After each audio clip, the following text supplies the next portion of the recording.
یہ وہاں کے جو مقامی لوگ ہیں صحافی ان کا یہ کہنا ہے کہ احسن اقبال میں اتنی کیپیسٹی ہے کہ وہ 15-20 ہزار بندہ اکٹھا کر سکیں، لیکن تمام سرکاری اور تمام عسکری وسائل استعمال کرنے کے باوجود، سرکاری عملے کو لا کے وہاں بٹھانے کے باوجود، لوگوں کو لالچ دے کر وہاں لانے کے باوجود اور دور دراز علاقوں سے لوگوں کو اکٹھا کرنے کے باوجود یہ 10-12 ہزار کا کراؤڈ اکٹھا نہیں کر سکے. تو یہ بہت پریشان کن صورتحال ہے، بڑی پتلی صورتحال ہے PMLN کی، نارووال جیسی جگہ کے اوپر. اور یہاں پہ ایک اور چیلنج بھی ہے نا کہ اسی جگہ کے اوپر آپ کل اجازت دے دیں مریم نواز کی جگہ پہ عالیہ حمزہ کو اور کوئی انتظام بھی نہ کرے، تو آپ دیکھیں اس سے 4 گنا جلسہ ہو جائے گا. بلکہ لاہور میں اجازت دے دیں، اس سے 10 گنا جلسہ آپ کروا لیں. مریم نواز چیلنج کر کے پاکستان تحریک انصاف کی کسی بھی خاتون کے ساتھ یعنی کر لیں، وہ اگر مقابلہ کرنا چاہتی ہیں سنم جاوید سے مقابلہ کر لیں مریم نواز، لاہور میں ایک جلسہ خود کر لیں اور ایک جلسہ سنم جاوید کو کرنے کی اجازت دے دیں. خود جو ہے وہ سارے سرکاری وسائل استعمال کر دیں، طیبہ راجہ کو کرنے کی اجازت دے دیں. عالیہ حمزہ تو ان کو ناکو چنے چبوا دیں گی. یاسمین راشد کو اگر جیل سے نکال دیں تو نواز شریف، شہباز شریف، مریم نواز سارے مل کے 1 مہینے میں وہ جلسہ نہیں کر سکتے جو یاسمین راشد 48 گھنٹے کے نوٹس کے اوپر کر دیں گی. یہ حقیقت ہے، اس سے کوئی بھاگ نہیں سکتا. ان کی یہ کیپیسٹی رہی نہیں، یہ مقابلہ کر ہی نہیں سکتے. خدیجہ شاہ کو بولیں، وہ اس طرح کی پولیٹیکل نہیں ہے، ان کا اتنا وہ اس طرح کا ریکارڈ بھی نہیں ہے، لیکن وہ اتنا بڑا جلسہ کر دیں گے کہ آپ اندازہ بھی نہیں کر سکتے، سوچ بھی نہیں سکتے. تو یہاں سارے ریاستی وسائل استعمال کرنے کے باوجود، عسکری وسائل استعمال کرنے کے باوجود، سرکاری پیسہ استعمال کرنے کے باوجود، سرکاری بندے لانے کے باوجود، احسن اقبال کا حلقہ پسند کرنے کے باوجود بندے نہیں اکٹھے ہوئے. یعنی نارووال جیسی جگہ کے اوپر PMLN اس طرح نہیں کر پائی جو ان کی ایک مقبولیت ہوتی تھی. تو مایوسی اوبیس ہے. نواز شریف صاحب کے بیانات سے بھی مایوسی نظر آتی ہے، مریم نواز کے بیانات سے بھی مایوسی اور جھوٹ نظر آتا ہے. بیان سنیں، وہ کہہ رہے ہیں جی اڈیالہ سے خط پر خط آ رہا ہے، اللہ کے واسطے مجھے بچا لو. یہ مریم نواز نے کہا. اب میں ذرا اس کو، یہ فیک نیوز ہے جو مریم نواز نے دی ہے کہ خط پہ خط آ رہا ہے کہ اللہ کے واسطے مجھے بچا لو. ایسا کوئی جملہ آپ نے پڑھا، آپ نے سنا؟ ایسا نہیں ہے. کوئی تاثر آپ کو ایسا ملا؟ بالکل نہیں ملا. اگر عمران خان کے اس خط کے اندر ذرا سا بھی شائبہ ہوتا، ذرا سا بھی اس چیز کا تاثر ہوتا کہ عمران خان کوئی ڈیل مانگ رہا ہے یا عمران خان کوئی NRO مانگ رہا ہے یا عمران خان نے تھوڑی سی کمزوری دکھائی ہے، تو یہ اس خط کو پورے پاکستان کے اخبارات میں چھپواتے، یہ اس خط کو ٹیلی ویژن چینلز کے اوپر ڈسکس کرواتے، یہ اس خط کو پاکستان میں نہیں دنیا میں دھما کر رکھ دیتے. لیکن وہ خط نہیں ہے، وہ چارج شیٹ ہے. یعنی عمران خان صاحب کا لہجہ اگر ایسا ہوتا نا کہ مجھے معافی دے دی جائے، اللہ کے واسطے مجھے بچا لو، اس قسم کا اگر لہجہ ہوتا تو اس خط کے اشتہار چلوا دیے جاتے، اب تک ٹی وی اور اخبارات کے اوپر دھڑا دھڑ اس کو چھپوایا جاتا. لیکن وہ خط نہیں ہے، وہ ایک چارج شیٹ ہے. وہ چارج شیٹ ہے ملٹری اسٹیبلشمنٹ اور ان کی کٹ پتلی حکومت کے خلاف. اور اس چارج شیٹ کے بعد اب لگاتار ٹارگٹ کیا جا رہا ہے پاکستان تحریک انصاف کو، اور جواب یہ دیا جا رہا ہے کہ جناب ہم تو سارے اکٹھے ہیں اور تحریک انصاف کو ہم آگے آنے نہیں دیں گے. تحریک انصاف جو ہے وہ اپنی کوشش کر رہی ہے کچھ نہ کچھ کر کے، اور وہ احتجاج کرتے ہیں. خیبر پختونخوا میں انہوں نے ایک جلسہ بھی کیا ہے، ان کے انٹرنل بھی معاملات چل رہے ہیں. لیکن اس کے باوجود آرمی چیف کے سٹیٹمنٹ کے بعد تحریک انصاف نے جس طرح کا رد عمل دیا ہے، اس رد عمل نے پوری تحریک انصاف جو بکھری ہوئی تھی اس کو اکٹھا کر دیا.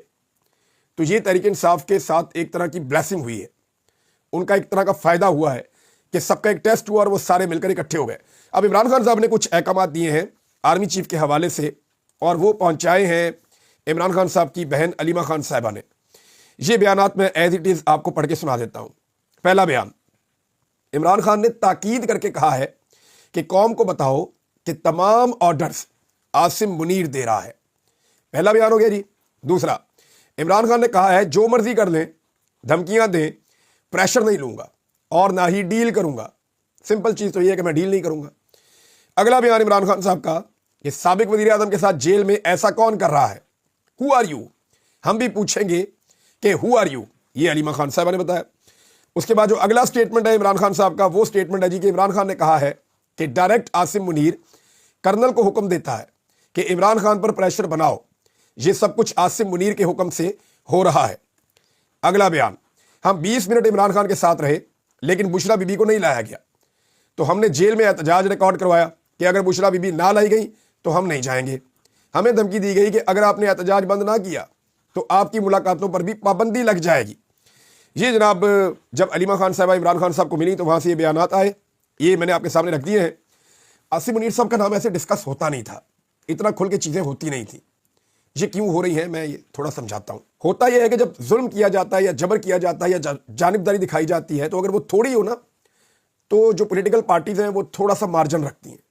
وہ یہ دیکھتی ہیں کہ ٹھیک ہے جانبداری اتنی ہے, ابھی مارجن ہے, یہ لوگ واپس اپنی ڈومین میں چلے جائیں گے, اور جب تک امید باقی ہوتی ہے تب تک اتنی چیزیں کھل کر نہیں ہوتی.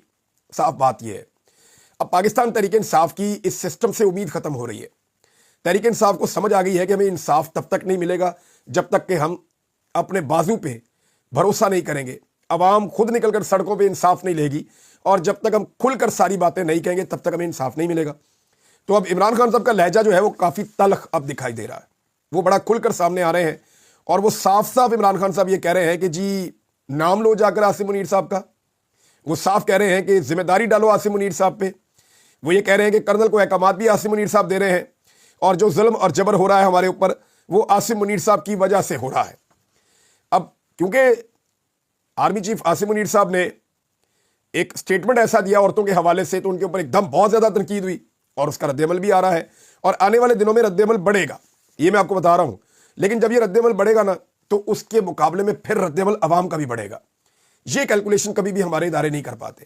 انہیں یہ لگتا ہے کہ ان کے پاس بندوق ہے, انہیں یہ لگتا ہے کہ ان کے پاس بوٹ ہے, انہیں یہ لگتا ہے کہ ان کے ہاتھ میں ڈنڈا ہے, تو وہ کسی کو بھی ہانکیں گے, کسی کو بھی ماریں گے. بہت سارے ٹاؤٹ ہیں وہ چھلانگے مارتے ہیں, وہ یہ کہتے ہیں انج کر دے گا تو اونج کر دے گا, تو ایسے کر دیں گے تو ویسے کر دیں گے. اس سے لوگوں کی سوچ نہیں بدلتی. آپ لوگوں کو تھوڑے عرصے تک تو ہانک سکتے ہیں, ڈرا سکتے ہیں, ہمیشہ آپ لوگوں کو ڈرا کر نہیں رکھ سکتے, یہ ممکن نہیں ہے. ایک اور ناظرین, میرے پاکستان تحریک انصاف کے لوگوں سے میری بات ہوئی, اور وہ بھی حیران ہے کہ جو مریم نواز کے خلاف جو الٹ پٹانگ قسم کی آرٹیفیشل انٹیلیجنس کو استعمال کر کے ویڈیوز بنتی ہیں, چاہے وہ ویڈیوز بنی ہو جب ایک عربی ملک کے حکمران آئے تھے, چاہے وہ ویڈیوز بنی ہو آرمی چیف کے ساتھ انہوں نے جو ایک پروگرام کیا اس میں میں نے پاکستان تحریک انصاف کے جو کچھ لوگ ہیں ذمہ داران ہیں ان سے میں نے بات کی. میں نے کہا یار یہ کون بناتا ہے؟ تو انہوں نے کہا جی ہم بھی حیران ہیں کہ آرٹیفیشل انٹیلیجنس کا یہ جو استعمال ہو رہا ہے یہ حیران کن طور پہ ایسے اکاؤنٹ سے ہو رہا ہے جو حال ہی میں بنائے گئے ہیں, اور تحریک انصاف میں انہیں لوگ جانتے نہیں ہیں زیادہ.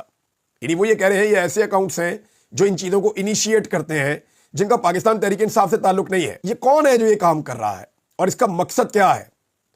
یعنی ایسا تو نہیں ہے کہ جان بوجھ کر اپنی عزت خراب کروانا, جان بوجھ کر اپنے اوپر انگلیاں اٹھوانا اور پھر اس کا فائدہ اٹھانا مخالفین کے خلاف. میں کوئی بلیم نہیں کر رہا, لیکن مجھے پاکستان تحریک انصاف کے لوگوں نے کہا جی ہم نہیں کر رہے, یہ ہم اس کو پروموٹ بھی نہیں کرتے, ہم اسے پسند بھی نہیں کرتے, لیکن جب یہ چیزیں بہت زیادہ وائرل ہوتی ہیں سوشل میڈیا پہ تو کئی ہمارے کچھ لوگ جو ہیں وہ کارکن ہیں, وہ کہیں نہ کہیں اس کو ری ٹویٹ کر دیتے ہیں یا اس کو آگے بڑھا دیتے ہیں. لیکن ہماری یہ پارٹی پالیسی نہیں ہے اور ہم ایسی کسی چیز کی حمایت نہیں کرتے. انہوں نے بہت کھل کر مجھے یہ بات کی ہے. اب ناظرین اس میں ایک رؤف حسن صاحب نے بھی اسٹیٹمنٹ دیا ہے, وہ ذرا ان چیزوں سے ہٹ کے ہے, وہ ایک الگ دعویٰ کر رہے ہیں. رؤف حسن صاحب دعویٰ یہ کر رہے ہیں, میں آپ کو پڑھ کے سنا دیتا ہوں. سوال جب ان سے کیا گیا کہ کیا کوئی بیک ڈور چینل پہ آپ کی بات چیت ہو رہی ہے, تو انہوں نے کہا کہ اگر میں کہوں کہ بیک ڈور پر بات نہیں ہو رہی تو یہ جھوٹ ہوگا, یعنی کہیں نہ کہیں ہو رہی ہے. لیکن بات آگے اس لیے نہیں بڑھ رہی ہے کہ وہ چیز جو عمران خان سے مانگ رہے ہیں وہ عمران خان نہیں دے رہا. اب عمران خان سے مانگ کیا رہے ہیں, تو اب تک کی جو خبریں آئی ہیں ہمارے پاس گزشتہ 1.5-2 سال میں, وہ خبریں جو چیزیں بتاتی ہیں کہ عمران خان صاحب سے باری باری کیا کیا مانگا گیا وہ میں آپ کو بتا دیتا ہوں. نمبر 1, سب سے پہلے جو انہیں آفر کی گئی کہ بیرون ملک چلے جاؤ 3 سال کے لیے. دوسری آفر کی گئی کہ 3 سال تک خاموش رہو, ایک یہ بھی ان سے مطالبہ کیا گیا. پھر ایک مطالبہ ہم نے سنا کہ 2 سال خاموش رہو. پھر کچھ لوگوں نے بتایا کہ عمران خان صاحب سے کہا جا رہا ہے کہ معافی مانگو اور اعتراف جرم کرو. یہ تو مجھے بھی کہا گیا تھا کہ عمران خان صاحب معافی مانگے اور اعتراف جرم کریں, تو یہ کیا وہ ٹوٹ جائے گا؟ تو یہ اس کا مطلب یہ تھا. پھر ایک اور چیز انہیں جو آفر کی گئی کہ بنی گالا یا نتھیا گلی میں بھیج دیں گے, 1 سال تک خاموش رہے, وہ بھی نہیں مانے. پھر 6 ماہ کی خاموشی تک معاملہ آ گیا اور حکومت کو چلنے دیں, وہ بھی نہیں مانے. اور اب گارنٹی مانگی جا رہی ہے کہ کم سے کم آپ اسٹیبلشمنٹ کو کچھ نہیں کہیں گے, ہمیں آپ کچھ نہیں کہیں گے, کم سے کم یہ گارنٹی بھی دیں. معاملہ یہاں تک بھی آیا تھا, لیکن معاملہ آگے بڑھتا نہیں ہے. اس کی وجہ یہ ہے کہ عمران خان صاحب بات نہیں مان رہے.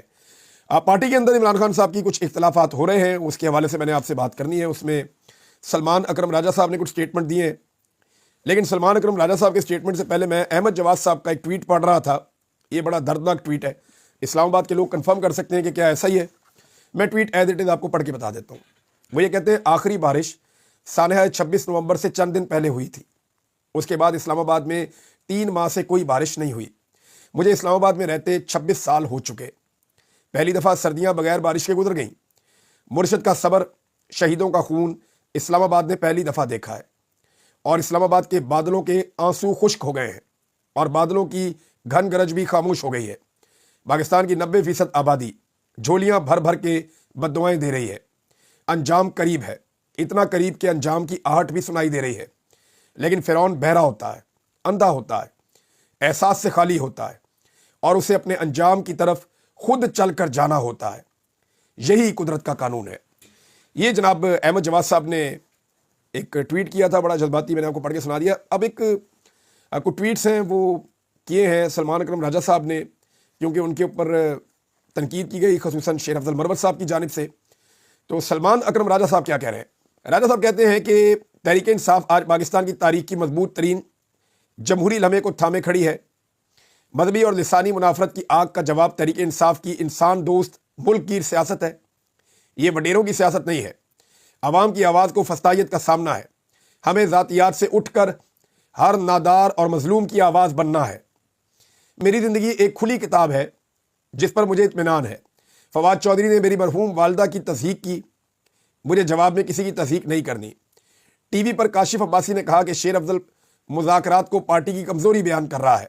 میں نے کہا یہ اس کا استحقاق نہیں ہے، اس نے ٹی وی پر مجھے گالیاں دیں۔ تو سلمان اکرم راجہ صاحب کا یہ رد عمل ہے۔ ویسے سلمان اکرم راجہ صاحب میں کبھی ان سے ایسی ملاقات نہیں ہے، ایک دفعہ سر راہ ملاقات ہوئی تھی، لیکن وہ بڑے زبردست آدمی ہیں۔ سلمان اکرم راجہ صاحب سے ان کے بارے میں نے جو ان کے دوست ہیں، جو پرانے ان کے جاننے والے ہیں، جو سینئر لائرز ہیں، ان سے میں نے پوچھا تو انہوں نے کہا جی یہ بہت ڈگنیٹی والے آدمی ہیں، بڑے شاندار آدمی ہیں، اور ان کا ایک بڑا کریکٹر ہے، اور یہ رول آف لاء کے، انسانی حقوق کے علم بردار ہیں۔ تو وہ یہ کہتے ہیں کہ جناب یہ بااصول آدمی ہے، اس لیے ان کی مخالفت بہت زیادہ ہوتی ہے، اور یہ مخالفت برائے مخالفت کی بجائے یہ یقین رکھتے ہیں اپنی جد و جہد میں اور اس کی کامیابی میں۔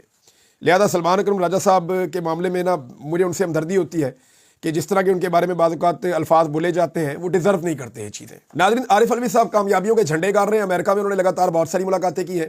حکومت کی طرف سے اسحاق ڈار صاحب گئے، حکومت کی طرف سے محسن نقوی گئے، بلاول گئے، یہ سارے مل کے اتنی ملاقاتیں نہیں کر پائے، یہ سارے مل کر اتنی کوشش نہیں کر پائے جتنی اکیلے عارف علوی صاحب کی ملاقاتیں ہوئی ہیں۔ وہ بہت سارے امریکی سیاستدانوں سے ملے ہیں، حکومت کے بہت سارے لوگوں سے ملے ہیں۔ انہوں نے ایک انٹرویو دیا ہے اور ان کے بقول اس وقت پاکستان کو ملٹری کنٹرول کر رہی ہے۔ 90% سے زائد مقبولیت والے عمران خان کو دھاندلی سے ہرایا گیا۔ 26 نومبر کو درجنوں کارکنوں کو شہید کیا گیا۔ پاکستان میں جمہوری نہیں جرنیلی حکومت ہے۔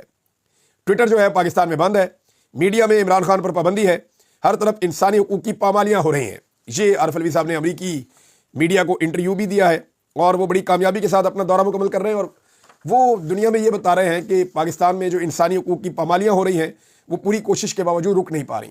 ناظرین، ایک اور بڑی خبر ہے، اور وہ خبر سعودی عرب سے آئی ہے۔ یہ پاکستان کے لیے نسبتاً اچھی خبر ہے کہ سعودی ولی عہد محمد بن سلمان صاحب نے پاکستان کو پیٹرولیم مصنوعات کی فراہمی سے متعلق بڑا فیصلہ کیا ہے، اور سعودی عرب کے ولی عہد محمد بن سلمان نے آگاہ کیا کہ پیٹرولیم مصنوعات کے حوالے سے مؤخر ادائیگی کی بنیاد پر سعودی ڈیولپمنٹ فنڈ کی جانب سے مزید 1 سال تک کے لیے $100 ملین ماہانہ جو ہے وہ فراہمی کی تجدید کی گئی ہے۔ آپ کو پیٹرول ملتا رہے گا، اور یہ سعودی حکومت کی ایک دفعہ پھر پاکستان کے اوپر مہربانی ہے۔